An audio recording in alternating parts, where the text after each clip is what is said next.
આ ન્યૂઝના પ્રાયોજક છે CSC બાલ વિદ્યાલયા. લાહોરી ઝીરા, હર કોઈ પીરા લાહોરી ઝીરા. વલસાડ ટ્રાફિક પોલીસની ટીમ દ્વારા ધરમપુર ચોકડી તેમજ RPF બ્રિજ પાસેથી 50 થી વધુ બાઇકો ડિટેન કરી. તારીખ 8 ઓગસ્ટ ગુરુવારના રોજ 5:30 કલાકની મળતી માહિતી મુજબ વલસાડ ટ્રાફિક પોલીસ એક્શન મોડમાં 50 થી વધુ બાઇકો ડિટેન કરવામાં આવી.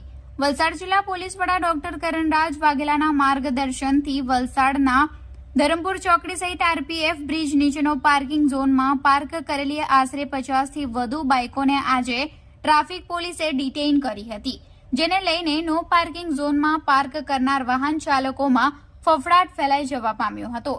સતત ટ્રાફિકથી ધમધમતા અને વલસાડ હાઈવેને જોડતા ધરમપુર ચોકડીના ઓવરબ્રિજ નીચે છેલ્લા ઘણા સમયથી બાઇકોનું પાર્કિંગ ઝોનમાં બાઇકો પાર્ક થતી હોવાથી આ માર્ગ ઉપર અવારનવાર ટ્રાફિકની ભારે સમસ્યા સર્જાતી હતી, જેને લઈ વલસાડ જિલ્લા પોલીસ વડા ડોક્ટર કરણરાજ વાઘેલાએ ટ્રાફિક પોલીસના નિર્દેશન કરતા ટ્રાફિક પોલીસ આજે એક્શન મોડમાં આવી ગઈ હતી અને એક સાથે આશરે 50 થી વધુ મોટરસાયકલોને ડિટેઇન કરવામાં આવી હતી.